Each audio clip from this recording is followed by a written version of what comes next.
Om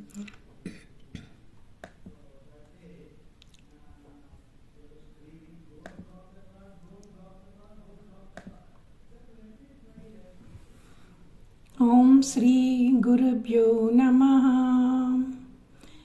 Satchidananda Rupaya Vishwotpathyadihetave Tapatraya Vinashaya Sri Krishnaya Vayam Numaha.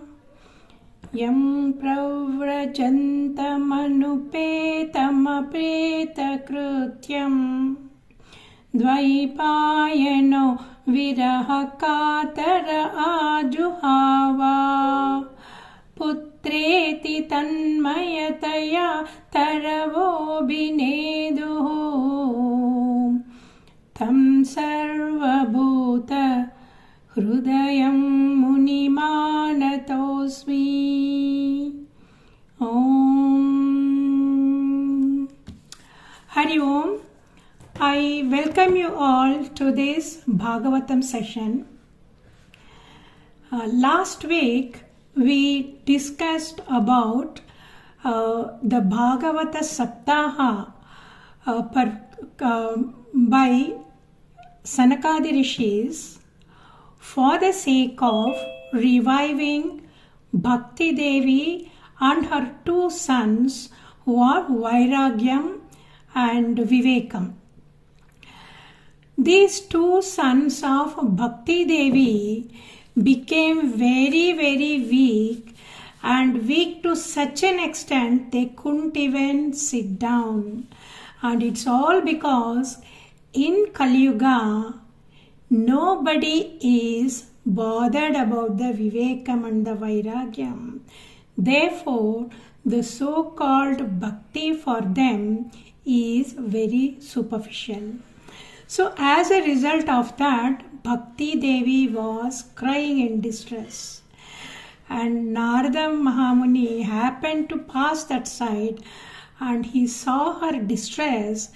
And when he went into meditation, the Akashavani spoke, "Do Punya Karya." So as far as Narada Maharshi could understand, the Punya Karyam, because he is a sannyasi, he felt it is chanting of the Vedas.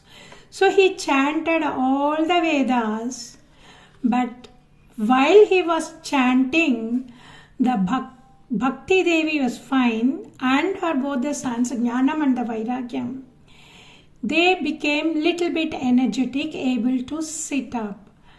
But the moment he stopped the chanting, again they have collapsed. So he tried few times and then he realized this is not working. There is something else I have to do, and I don't know what is meant by Punya Karyam by Akashavani. So I have to find out what exactly she means. So he wanted to consult the other rishis whether they know anything about it. So he started and he told to Bhakti Devi, "Amma, don't worry, and if I don't establish you and your two sons in Kali Yuga, I am not a Hari Bhakta." So he did that vow and he started going around looking for the Mahatmas Association to find out what does it mean by Punya Karya.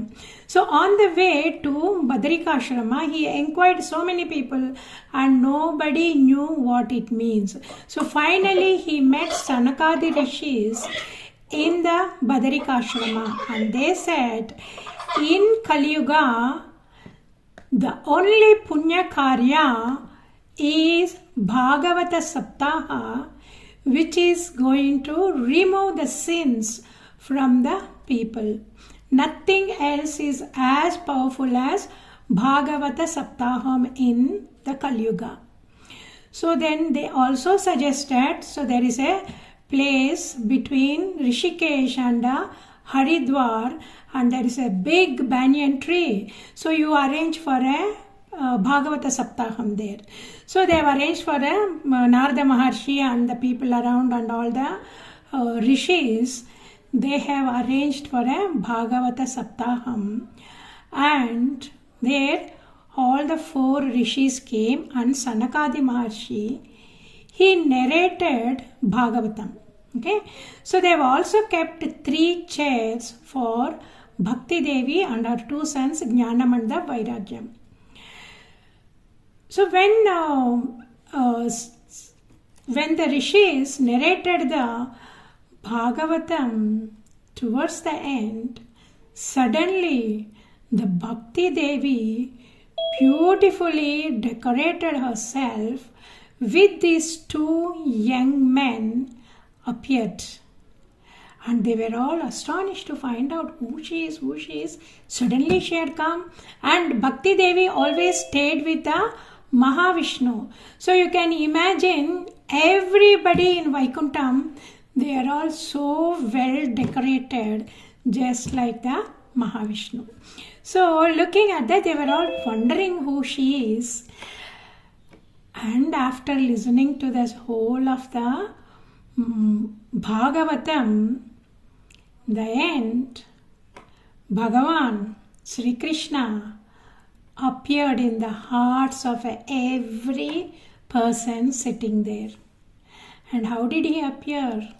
His usual, most beautiful form, which is equal to crores and crores of Manmada, with this Chandanam, the divine Chandanam, smeared all over his body, emanating the divine fragrance in his Pitambaram and Vanamala and Kaustubha on his chest, and that beautiful face with the kundalas on both the ears, and his curly hair and his smiling lips, which is revealing that teeth, pearl-like teeth, shiny pearl-like teeth, and his lotus-like eyes and curly dark hair with a kiritam on his head.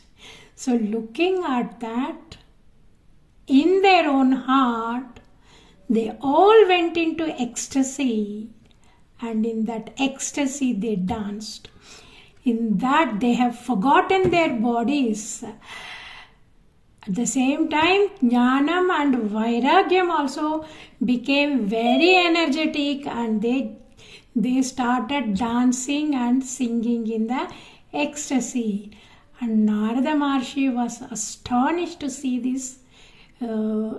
this transformation in Jnanam and the Vairagyam.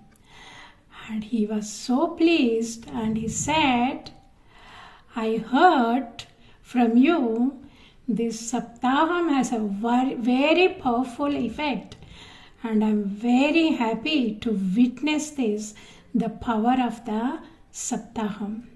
And then he asked the Maharshis, Maharshi, what kind of people will get benefited by listening to the Saptaham? Who else will get benefited from this?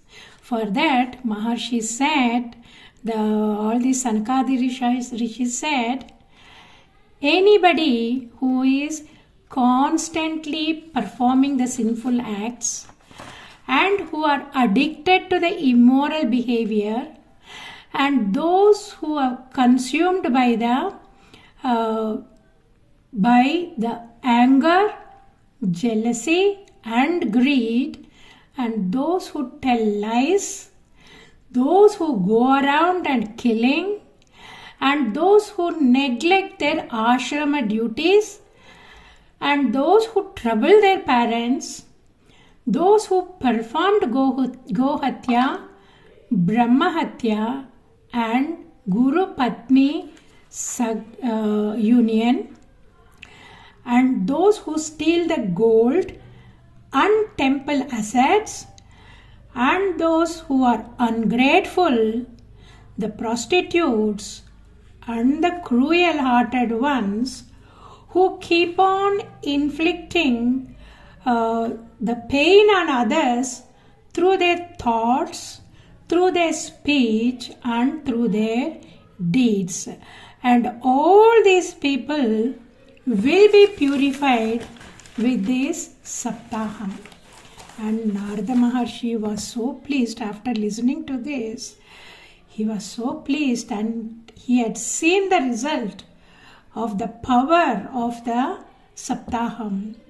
And now the Sanakadi Rishis were saying, listen, I will tell you a story. So in the past, by the banks of the Tungabhadra, there was a village. And in that, all these householders, they were wonderful people. They were very God-fearing. They performed their duties very well, followed the ashrama dharmas. And there was a Brahmana called the Atmadeva. This Atmadeva was a highly learned person, and he used to perform the rituals, and he was very rich as well. So he used to perform the rituals and the rites and then teach the people.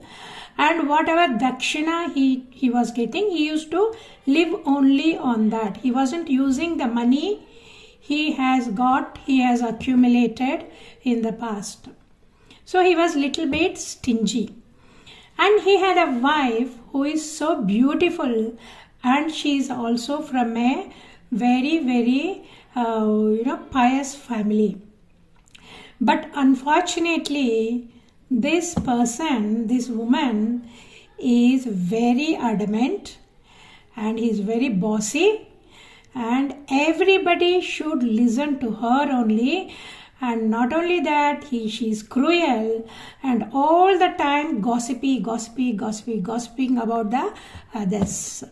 So and her name is Dunduli. Okay, so Atmadeva's wife's name is Dunduli. So this Dunduli is such a wicked woman, and they were not doing any charity. So now they've got a lot of money but no children. So both Atmadeva and Dunduli realized, we have so much of money, but what use? We don't have any issues. So they started performing the charity. So they did lot of charity, the charity of the money, gold, land, cows, everything they have done. So they kept on doing this charity work, and half their wealth is gone. Still no issue. So Atmadeva got very upset. He was quite distressed, and he felt his life is not worth it. So without telling her, he went to the forest. So in the forest, he walked for so many miles, not realizing what he was doing, because he was so much soaked in the sorrow. And he was very tired and he was thirsty. So there was a lake nearby, in the place they went. So he went and washed his face, hands and feet, and then drank water and sat under the tree nearby crying. So at that time, one sannyasi has come that side. So he also was thirsty, so he also had water from the same lake, and then he just lifted his head and he saw a man, a Brahmana, sitting there crying. So this sannyasi felt very sad and he asked, "Oh dear, you please tell me what is happening to you. Why are you crying? Why are you in such a pitiable state? Please tell me if there is anything I can do to relieve your pain."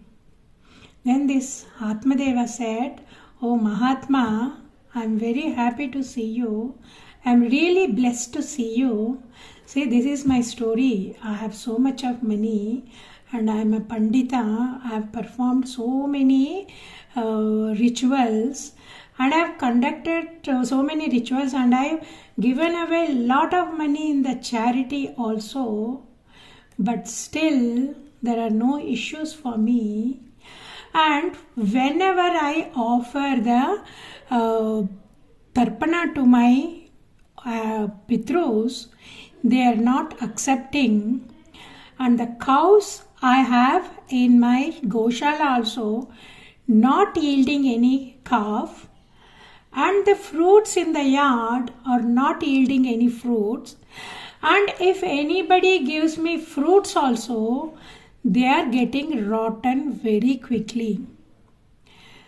So please Mahatma, tell me what is happening, why I am having this, why I don't have an issue in spite of all the pious work I have performed. And this sannyasi looked at him through his yogic drishti and he told Atmadeva, oh my dear, see, it's written in your fate that you are not going to have any sons for the next 7 years. So, nobody can change the fate and the destiny is so strong. So you please give up. So give up all this attachment. Give up this illusion that having children is going to give you happiness.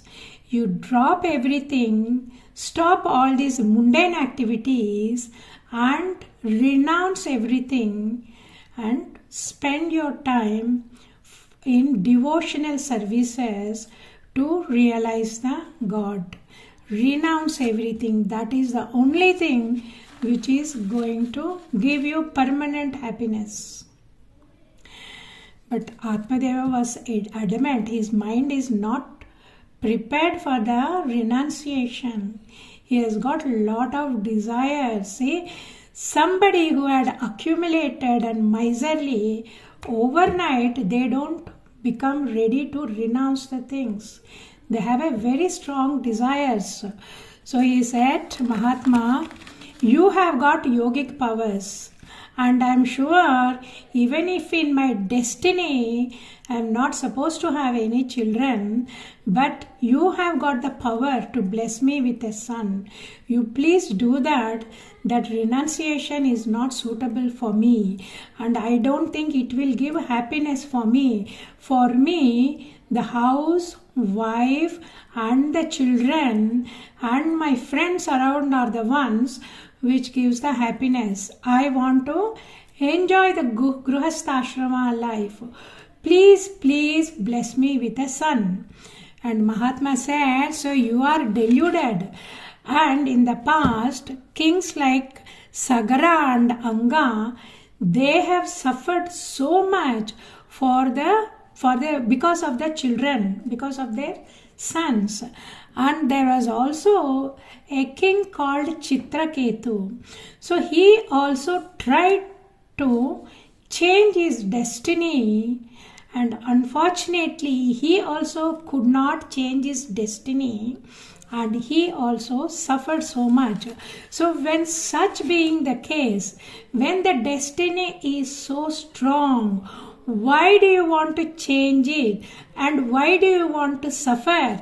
Just drop it, the so-called the mundane activities and the world. This world is nothing but an illusion.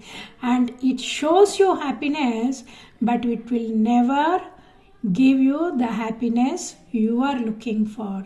So it's a waste of your janma. Don't waste it. Spend it. Turn it towards the God. Renounce everything. Dedicate yourself to Bhagavan and get liberated.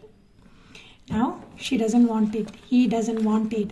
So he said, Mahatma, it is good. It's very nice to hear, but I want a son. And if you don't bless me with a son, I am going to get distressed in front of you, and I am going to stop breathing, and I am going to kill myself. Right in front of you, I am going to kill myself if you don't bless me with a son. Now what can this sannyasi do? So he gave the knowledge that the world is an illusion, your son is not going to give you happiness, you renounce everything. But Atmadeva is sticking to his point. He wants a son. He wants to enjoy his Gruhastha-ashrama. He doesn't want the sannyasa. So, fine, he tried his best. The sannyasi tried to put him in the right path, but he doesn't want the right path. And he said, okay, fine, I'll give you a fruit. You go and give this fruit to your wife, and she has to follow 1 year vratam. And what is that vratam?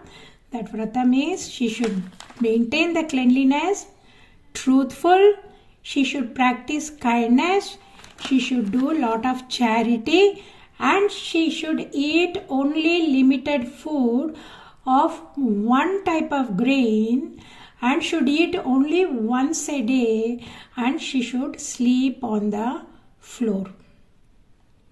Fine, so I will tell my wife.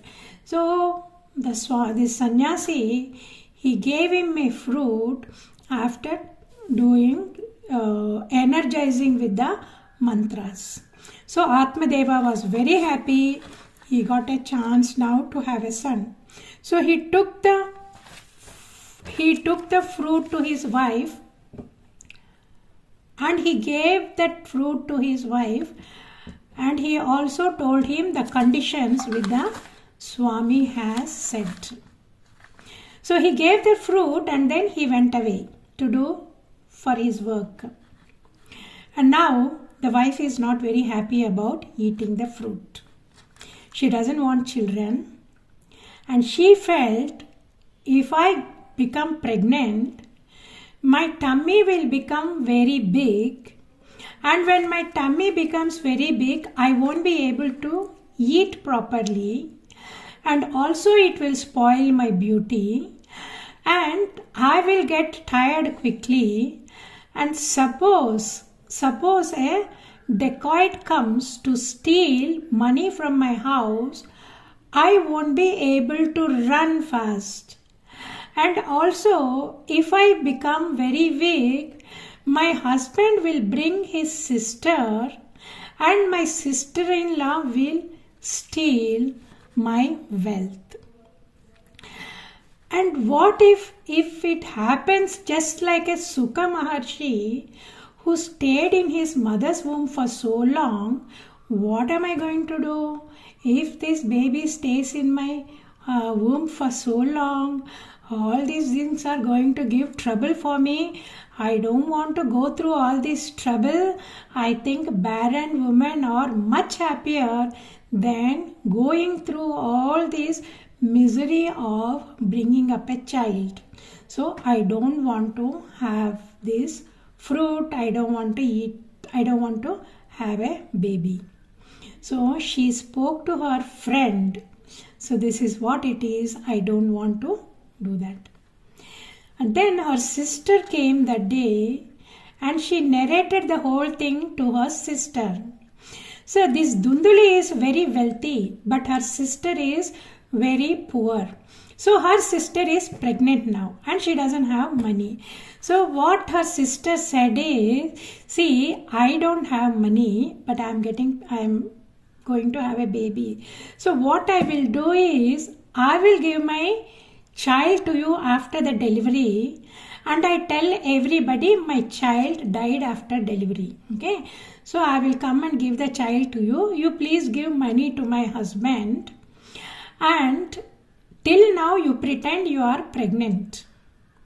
So you will have a child, then tell everybody you have a child, and then because you cannot feed the child, I will come to your place and then feed the child. So for Dunduli, this idea sounded fantastic. So she will have a child, and at the same time she doesn't have to go through the pregnancy. And then the sister also gave that idea, you give this fruit to the cow. So this Dunduli gave the fruit to the cow, and then she acted, she had put lot of clothes around her tummy, and she pretended she is pregnant. So one fine day, her sister delivered the child, and her husband brought the child and gave it to Dunduli and collected the money and went away. And Atmadeva was so thrilled. His wife delivered a child, and that too a boy. So he was over the moon, and he celebrated in a very, very grand way. A grand Namakarana ceremony, and whatever the ritual needs to be done. So he had done that, and he gave a lot of charity to the Brahmanas. And he named that boy as Dundukari. Okay. Around the same time, this cow also delivered a boy, and that male child is like a human being only, but he had lot of Brahma Tejas. He was shining with the Brahma Tejas, and his ears were quite big, just like the cow's ears. So this Atmadeva was very, very happy to see that the Brahma Tejas on that boy, and he felt very happy. God has blessed him with another boy, and so he performed all these karmas, whatever is required, and named that child as a as Gokarna. And then so he is bringing up both Dundikari and Gokarna as his own children with so much of love. So he had sent both of them for education. And unfortunately, Dundukari was not able to absorb anything. He is very naughty, he is wicked, he is unclean, and he has no good conduct, and he was associating with all the wrong people, and then he is very wicked to such an extent, he will trouble the disabled, blind and the old people also. He will hit them, and he will take away the small children from the houses and then throw those children into the well. So much of wickedness, and with the mind like that, he couldn't absorb any education. Whereas the Gokarna, he mastered all the Vedas, and he is very well behaved, and he is following whatever the methods the Brahmana child has to follow. So Atmadeva was very upset about it on one side, and he is very happy about the Gokarna.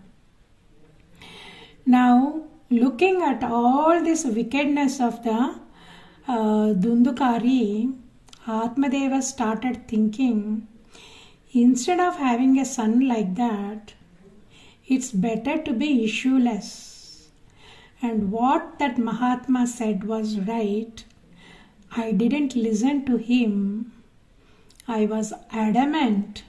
It is my desire, my illusion, my delusion, thinking one son will give my happiness, and now I am suffering. So he doesn't know what to do. And this boy started associating with the prostitutes also. So he started taking away money from the home, stealing money from his own house, and when he lost most of it, he started selling off the silver vessels he had put in the house for the puja. So he started selling off all these things, and Atmadeva was in agony and looking at, and the Gokarna noticed the distress on his father's face. Nobody can change Dundukari. If anybody has a little bit of wickedness, we can try to change him.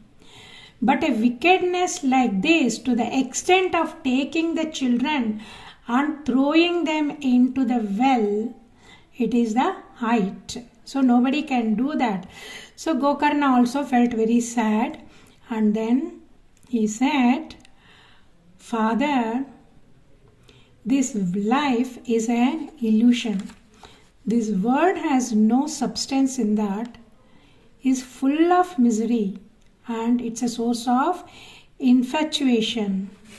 Neither the sun nor the wealth can give any happiness to the person. Only the one who realizes this truth and then who feels disgusted with the material world and who renounces and goes into the seclusion and dedicates himself dedicate himself to Bhagavan, that is the only person who will find peace and happiness, and he will achieve the goal of the human life. Listening to that, Atmadeva decided to go to the forest. And then he asked, what should I do in the forest? For that, Gokarna started giving him the deep philosophy. He said, this body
So he said, Gokarna advised Atmadeva to go to the forest So this body is nothing but a collection of the bones, flesh, mucus, blood, urine and feces.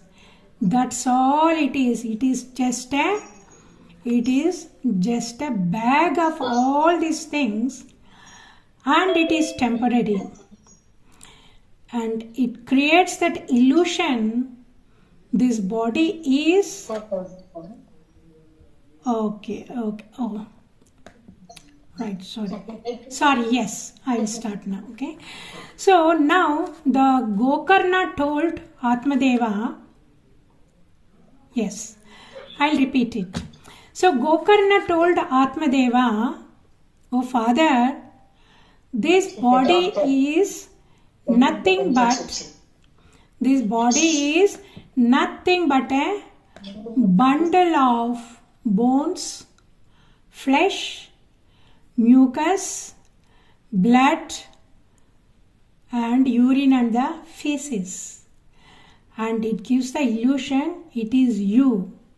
And from that feeling me, my body, from that me comes all the attachments of mine, my children, my wealth, my name, my intellect, my position. So all these things are illusions, and they will only eventually make your life miserable. The only goal is to renounce everything and reach Bhagavan by doing the devotional services, be in the satsang, serve the sadhus and study the scriptures and listen to Krishna Katha. This will definitely give you peace of mind, and eventually you will reach the abode of Sri Hari. So with that, because now Atmadeva has got enough vairagyam. See, that vairagyam is extremely important. If the vairagyam is not there, even if you meet a sadhu, it will not make any difference. So that's what happened to Atmadeva, isn't it? Atmadeva, the sadhu had given him enough knowledge, saying what is the world like and how it creates illusion. But he did not have any vairagyam. He had such intense desire for the world, for the Grihastha life. So that is why he did not take the advice of the sadhu, and eventually he suffered a lot. And that suffering gave him the vairagyam. And unless the vairagyam is intense, nobody is going to get God realization. And people will keep on coming back into the cycle of birth and death and go through that 84 lakhs of animals, birds and the worm bodies before we get another human body, because there is a long queue for the human body. So after listening to that, Atmadeva, he gave up everything. He has mind fixed on serving the sadhus. Fortunately he met a sadhu and he was in the satsanga, he did the seva and he listened to the Krishna Kathamritam, right? And repeatedly he studied. By that time he was already 60 years old. So he studied the 10th canto of the Bhagavatam and got liberated. Okay? So it's a good end for Atmadeva, right? Now what happened here to his wife Dunduli? Once that Atmadeva had left home, this Dundukari started beating his mother up for the money. So he thought mother is hiding. He had already finished most of their money. And now the father also had gone, and he thought his mother had got some money and she is not telling, she is hiding. So he started beating his mother for the money, and the mother said, I don't have anything left over. You only finished everything. But he didn't believe it. He said, you try to remember, and if you don't tell me tomorrow, if you don't give me the rest of your money, tomorrow I am going to beat you up with a burning stick. So this poor woman, she had already gone through so much. Now this fellow had threatened her that I am going to beat you up with a burning stick. So she got frightened. And what else is there for her? There's nothing else is there for her. He's not going to leave her. So I might as well commit suicide. So she jumped into the well that night and she committed suicide. Now this fellow, what did he do? What did the Dundukari do? So now the Gokarna saw that everything and he felt very sad. But Gokarna established in the Brahman. He already has enough vairagyam for the world. So he did whatever karmas required for his mother's funeral. He performed that and he went away. Now this Dundukari, he brought his prostitutes, that 5 prostitutes, he brought them home. Now there's nobody to say no. So it's all freedom. That house is there. So he brought all those 5 people home, and it's not a joke to feed the 5 people. And those women were very, very demanding. They wanted nice sarees all the time, jewelry and all kinds of food. So he couldn't, he doesn't have any job. He's not capable of doing any job. So he started stealing from various houses, stealing the jewelry and all. So now one day these women, they were all surprised. Where is he getting this much of jewelry from? So he is stealing. And one fine day the king is going to realize he is stealing, and this king's, the people will come and they will take away all this jewelry. They will take him also and they will kill him. So instead of that, why don't we ourselves kill him and gather all this jewelry and run away? So they've all planned, and that night they have tied the Dundukari with the ropes and they tried to strangle him. Okay? But that fellow was struggling and gasping for breath, but he is not dying. So they want to kill him and burying him, and this fellow is not dying. Still there is some breath is there. So what they did is they brought the hot charcoal and put it in his mouth. And he died in the most agonizing way. So then they buried the body in the backyard. And the next morning they started gathering everything. And the people, whoever had come to see him to their house, they said, now Dundukari had gone to the nearby town. So he is not going to be here for a year. He is looking for a job and he will come back after 1 year only. So they all believed that, and these women, after burying the body of the Dundukari, they gathered all the jewelries and then disappeared. After a few days, this Gokarna, after doing the pilgrimage, he had come back home. There's nobody in the house. So he was wondering what happened to the people in the house, his brother, and also the house was distorted. So he wasn't sure what is happening. So that night he slept there. And in the middle of the night, one Preta had come, and that Preta was crying, and that Preta was changing the forms also. Sometimes that was looking like a ram, sometimes like an elephant, sometimes like a buffalo, and sometimes like an Indra, and sometimes like a human. So that form just kept on changing, and also there was very unpleasant sound, unpleasant cry. And Gokarna realized this must be a preta.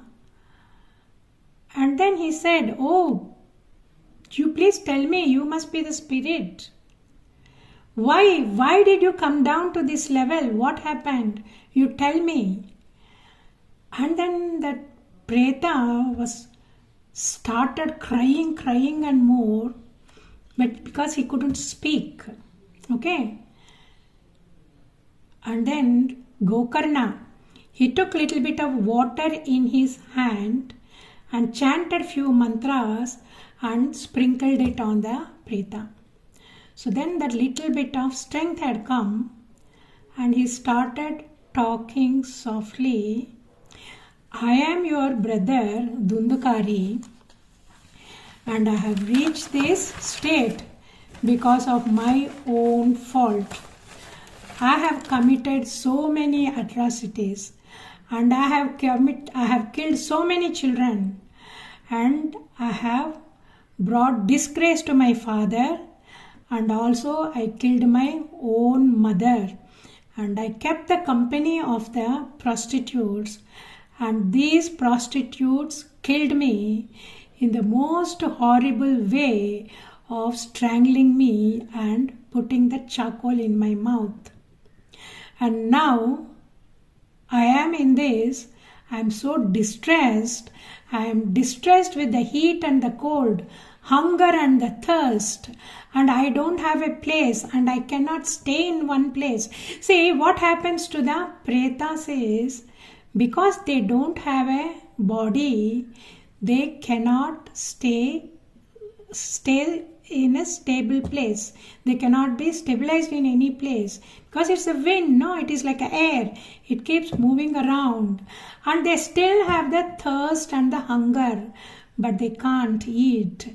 And they will have the heat and the cold also they will experience, but they cannot protect themselves. This is why this happens to all the people who committed suicide. Okay. What Sri Ravi Shankar Guruji said is, the worst sin we can commit is suicide. Okay. What happens after the suicide is, see, all of us come into this world with a certain number of years to live and to pay off our karma. But those who cut short because they cannot face the problems in the world, he said, it is like going to the cold place and realizing it is very, very cold and this coat is not good enough, and then taking out the coat and throwing it.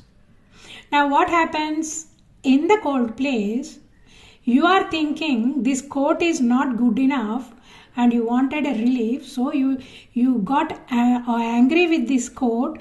You thought this coat is useless and you take the coat out and throw it. Now what happens now?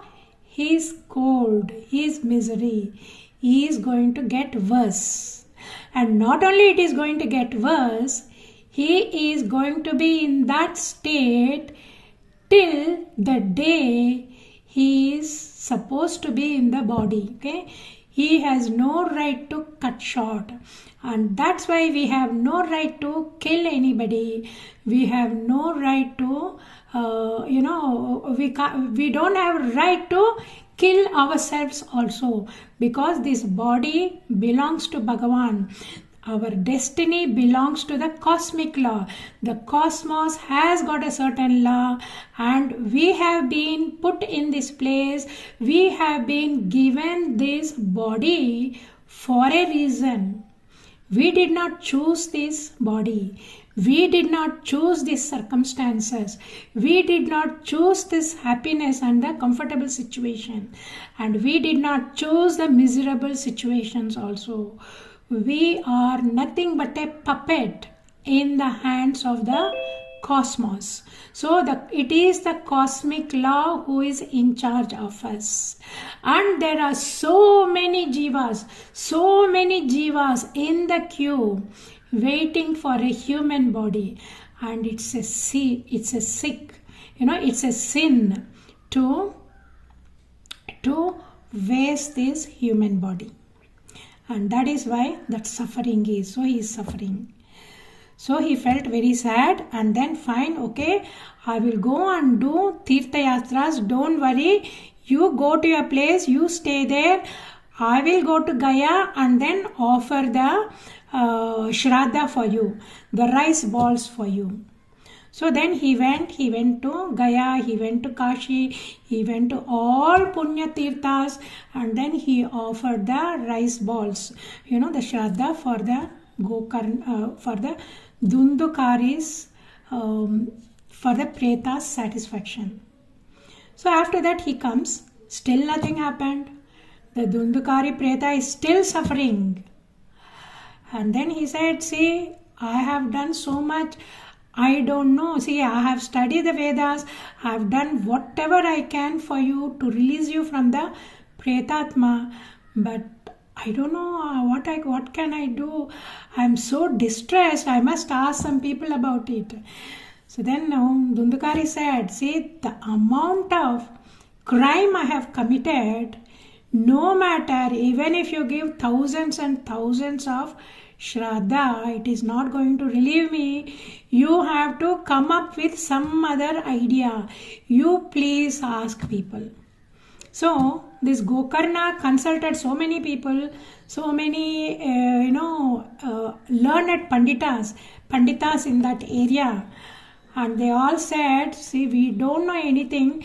The only thing I can suggest is to do tapas on the Surya Bhagavan, and Surya Bhagavan is the witness of all, and he will be the one who knows the prayashchittam for this preta. So he did the tapas.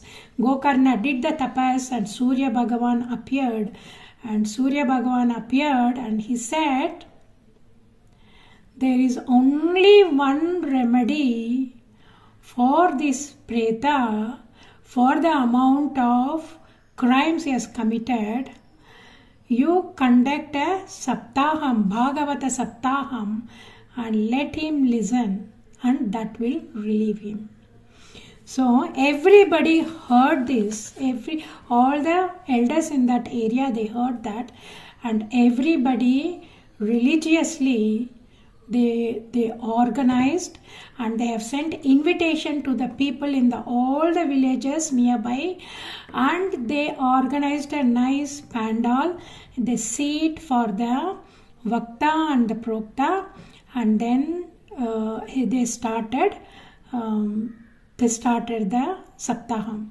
So for that Saptaham, it is the Gokarna who is the narrator of this Bhagavatam. So he did that, and in that place Dundukari had come, and Dundukari was looking around. There is no suitable place for him to sit. So what he did was, there was a bamboo stick. So he entered, because it's air, no? What can he do? He will just moving around. When he is moving around, it's not easy for him to listen to the Bhagavatam. So what he did was, there was a bamboo. The bamboo pole was there. So he entered that bamboo pole and he stayed there. So his whole body, Preta Shariram, was stabilized in the pole.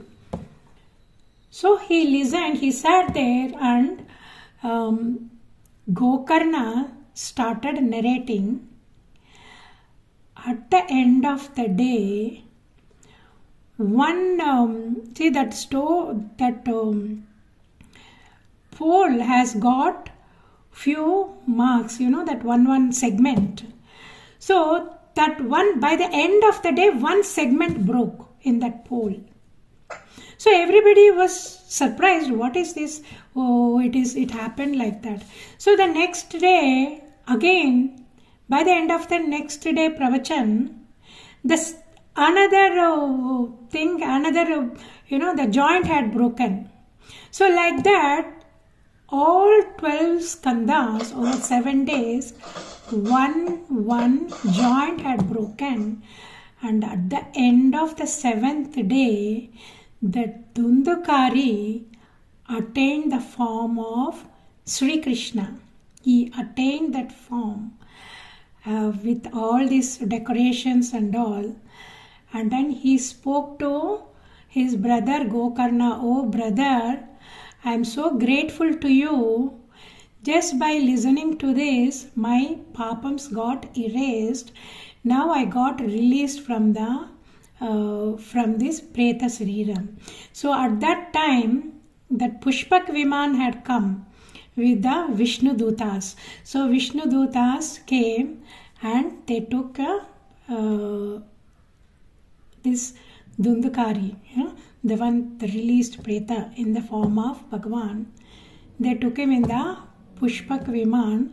So they were about to leave, and then Gokarna got that, say, oh Mahatmas, you please tell me, all these people, all these bhaktas have listened to the Saptaham all these 7 days, but how come you have delivered only Dundukari and not all these people? For that, they said, this person had listened with the bhakti. All those 7 days, his whole mind was listening with full concentration and dedication. Whereas the others had a restless mind and they did not have that full concentration and the bhakti. So, to attain that, to the liberation at the end of Saptaha, one has to have this. So you conduct a Saptaham again.